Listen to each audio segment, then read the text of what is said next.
So today I am here at Yucca house for the second time. I made a video of this place probably around a year and a half ago. It was one of the first properties that we listed, and the only reason it hasn't sold is because I've not had access to the keys as and when I want them until very recently, unfortunately. So yeah, I mean, a lot of people have wanted to have a look at this place when been over here viewing, and it's not been possible. And anyway, now I have the keys, and now that I actually have quite a lot of serious interest, I thought I'd come back today and make a bit more in-depth video. It was also back then when I was making these videos, it was before I was talking in them, so I'm not giving a lot of information, but I thought today I'd come and walk you guys around, show you a bit of the property, show you around the outside, try and show you the barns as well, and yeah, explain a few things. It's a really beautiful little house, this. We're set fairly close to the centre of the village of Lozen. It's a really nice village. You've got a great mayor here. It's well kept. You've got a good road through the middle. You're very close to the Rhodopes. The term Lozen means Lozev means vineyards, and this area is full of amazing vineyards. And it's renowned for its winemaking. Nearly every house in this village is actually made of mud brick, which is quite unusual. And as I always say, it's a really good building material as long as you keep it rendered and you keep it dry, which means keeping up with roof repairs and keeping up with rendering. And I'll show you this close up. This is the back of the barns that we're looking at. It's mud bricks with a mud cement holding them together, and then rendered with straw and mud.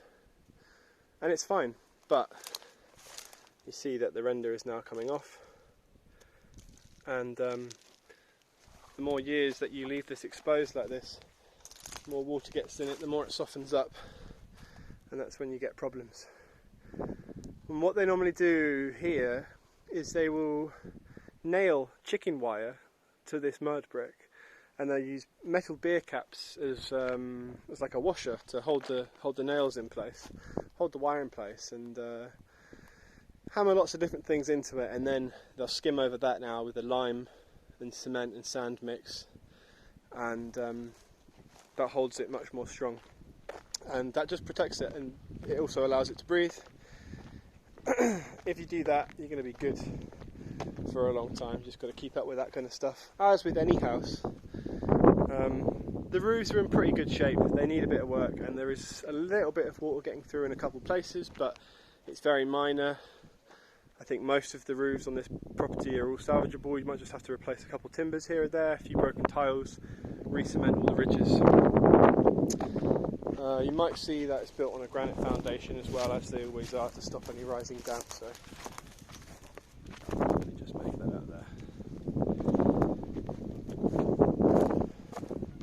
I believe in the first video, sorry, I don't know if you can hear me with this wind today, there was this huge mulberry tree here which is completely rotten, and yeah, it's leaning against the fence here. So one of the first jobs is that this needs to be cut down completely, and I think this fence probably needs to be taken out and rebuilt. See, yeah, it's pushing there. So because of that today, we're not going to be going through the fence. I'm going to take you in the garage and show you through that way. As I said, it's a lovely quiet spot. Even though we're quite central, we're quite private. Got this nice big green outside. You can park your cars up here. You've also got this huge garage which you can drive into off the road. 3 metre tall ceilings, probably 6 metres by 3 metres would be my guess. And you've also got a drop pit here if you need to get underneath your car, which is very handy. So these barns run parallel, well, almost parallel, along the back of the house. So this is the house here on my left, and these are the barns here on the right. I think I'm going to start by coming through here actually and showing you the house, and then I'll show you the barns afterwards. So the property hasn't been lived in for quite a number of years. It was fully renovated by an English family, and it's beautifully done. But with any place, again, if you don't keep up with the maintenance, things can fall into a slightly bad way, and unfortunately that's starting to happen here. I'm going to start by showing you the upstairs. So the downstairs and upstairs are connected by this outside staircase. And you've got this metal framework attached to the house here with big old grapevines growing over it, which are beautiful and create a really lovely shade seating area in the summer. Up here into the hallway.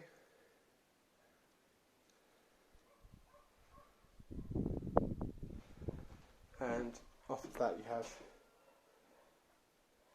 2 bedrooms, 3 bedrooms and a lounge, 2 bedrooms and a lounge. First bedroom through here on the right.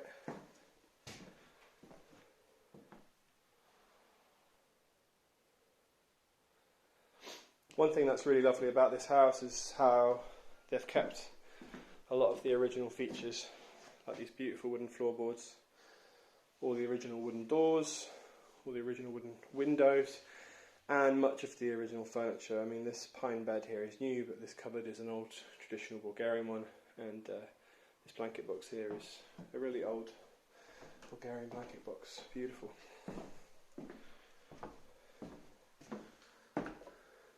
So this is an example of these large hallways that's been partitioned off to create an extra room. You can see how great a space this can make by doing such things. Nice little single bed in here. Again, original cupboards. Beautiful original ceilings. Just been stained, and yeah, looks great. And I'm just going to show you one of the most impressive things here is this location and how close we are to the Rhodopes. It's quite dramatic today. We're supposed to be having rain. Said we're in the first week of February or somewhere around there, and actually up to 18 degrees today with a few showers. But being able to sit here and look at that view is really special, and I think it would be great to build some kind of, even open this up potentially into a door and have some kind of balcony that right around the house would be an amazing feature one day. Second bedroom or lounge through here. Got a single bed, sofa, and again lovely original floorboards. Lots of big windows, lots of light coming in. And all in pretty good shape. There's a few little cracks in the walls, but it's mostly plaster. It's nothing serious around here. It all looks pretty good. Just a little bit around the corners of the, a little bit around the corners there, but it's nothing too major. A little bit of damp here in the top there, probably just a cracked tile or two. There's no heating system in the house currently, but it wouldn't be too hard to. I imagine the original chimneys are still in these walls. In fact, there's one over there. You could very easily connect up into that chimney. So I'll go downstairs and I'll show you the first floor. Over here you've got a well for water, and you've also got an outside tap. Try and get into the front garden somehow in a minute and show you a little bit more. Here we are on the first floor. Again, lots of lovely original features and original furniture and doors. Nice big double doors leading in. Another bedroom through here.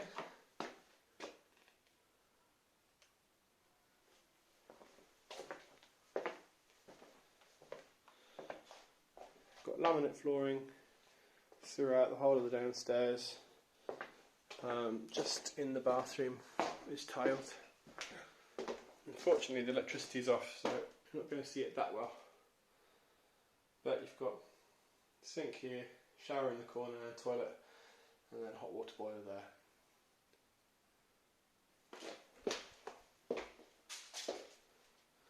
And through here is your kitchen.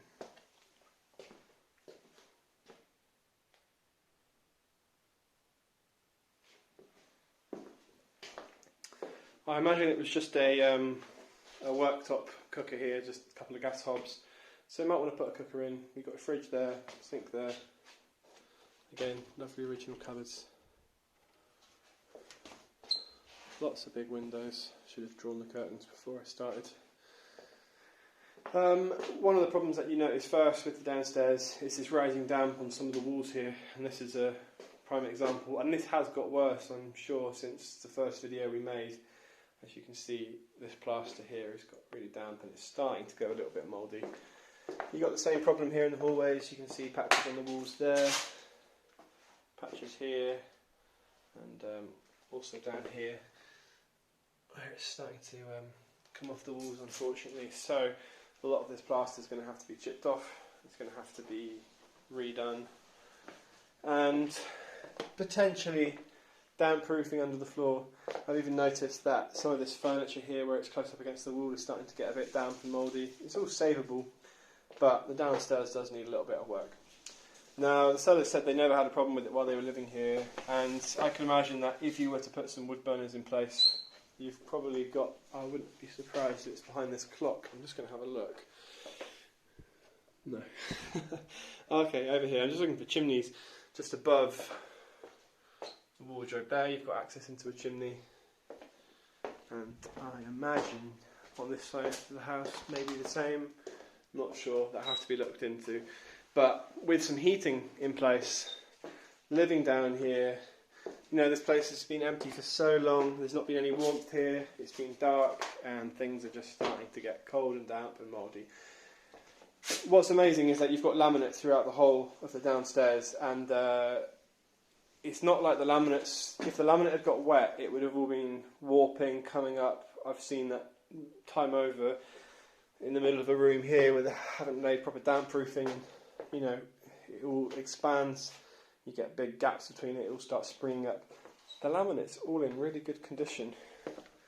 Maybe a tiny little bit here in the kitchen, you can barely see it. I mean, maybe very slightly damp in a couple places. It's so hard to tell, but maybe like there in the corner maybe. But if you look now, I mean, it's all, this is the worst of it I'm showing you, and you can see it's actually pretty good.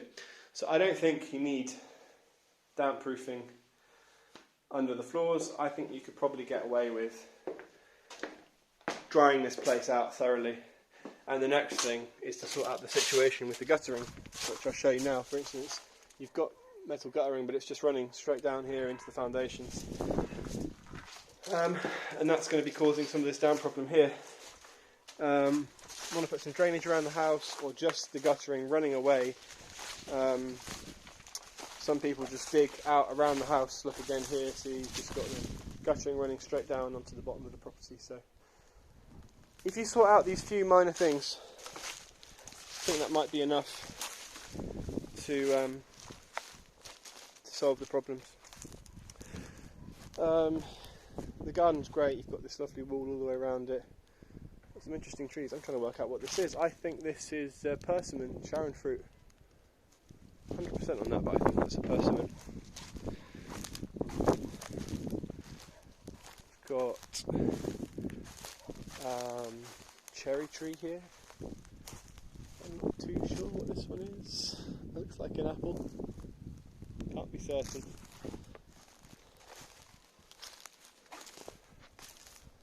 Massive fig tree in the corner. And these huge yuccas, which are wildly overgrown, but they really are stunning. You're going to see, just because I was wondering when I was looking a minute ago what this little trough was over here, and it's just an old concrete sink.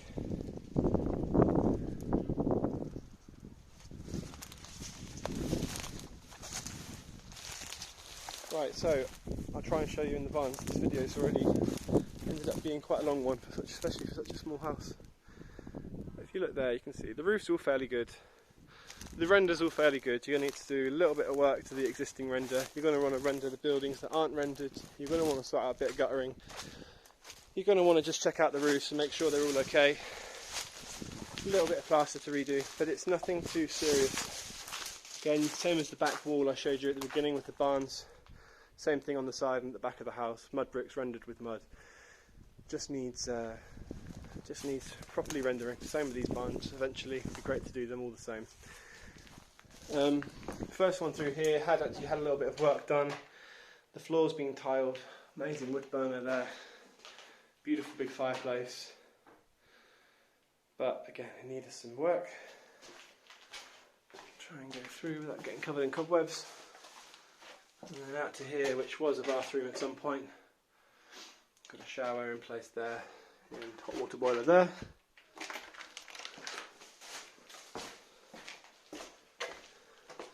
This next barn is the one that I really love. Hopefully you're going to pick it up a little bit. So you've got a staircase coming up there to the top floor. I guess this is your wine room and storage room for all your shelves and your pickles and preserves and that kind of thing would have been here originally. Great big barrels for your wine and rakia. And then up these stairs. I'm going to go careful. Okay. Up here, you've got a huge space. Shame it's not picking it up that well. But this must be 16 metres long by about 5 metres wide. Very little light coming through the roof, just a few little patches. It all looks in pretty good shape. And a beautiful old crown there. So this is a really amazing space.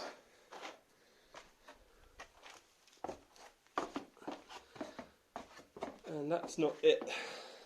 Still got more barns. Probably more barn than there is house here. And one day it would be amazing to convert into them.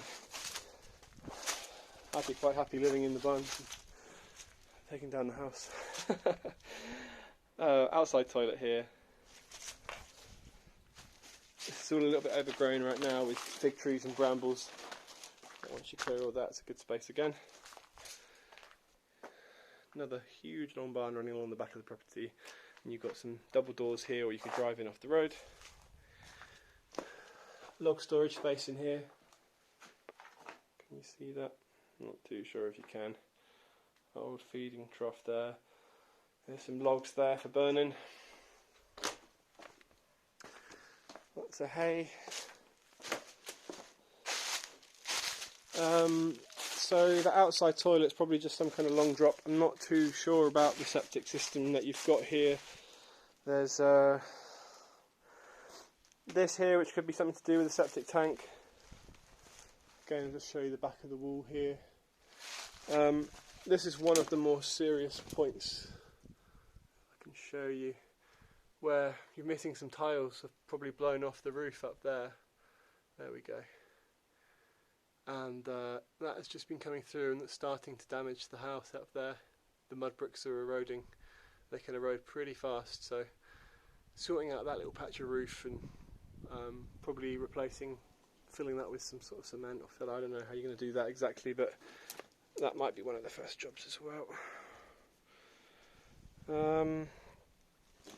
And then right here we're standing at the back of the bathroom, so you've got an outpipe there and a water downpipe here which runs into the ground, and I'm not certain where it goes. I'll ask some questions about that and find out. But it's running out this way. It looks to me like it's running out here.